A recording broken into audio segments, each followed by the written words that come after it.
Hey guys, welcome back to Free Car Repair. Our mission here at the garage, guys, is to save you as much money as we can. That's why we make these absolutely free videos. Let's go ahead and start on it now. We're going to demonstrate on 2012 Ford F-150, but even if you have a different year, that generation truck, guys, it will work as well. That will be, guys, the fuse box that's right under the hood. When you open your hood in the engine bay, right above the radiator, you have that fuse box. When you open it, you will face it that way, guys. You will have the relays here, fuses, so we can clearly show you that way, because otherwise, okay, it's not so convenient. So let's go ahead and explain where that fuse is located. Here you have one more fuse box that we need to check, and we'll talk first why it's important to test fuses.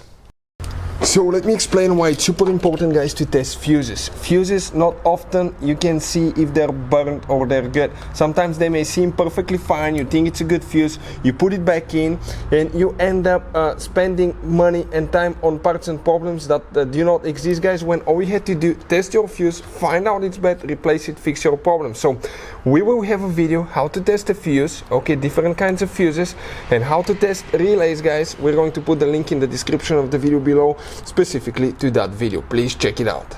So for the brake pedal position switch, guys, okay, which fuse you need to check, we're going to come in that row right here.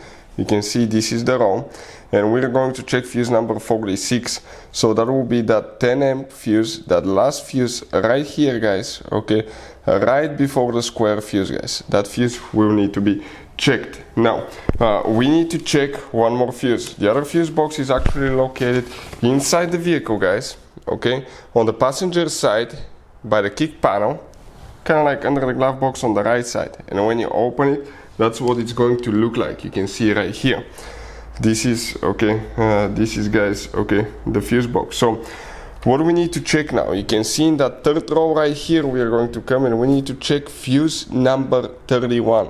We're talking about that 5 amp fuse here, second fuse from top to bottom, third row from left to right. So that fuse right here, that's the one that you need to check. Hey guys, hopefully the video was helpful. If you have any questions, don't hesitate to let us know. Leave a comment below. We'll try to make a video for your specific problem. Like, subscribe, comment, let us know what you think. And guys, by the way, we have more than 19,000 free repair videos on our YouTube channels, videos that can save you thousands of dollars in repairs. Thank you for watching and see you next time.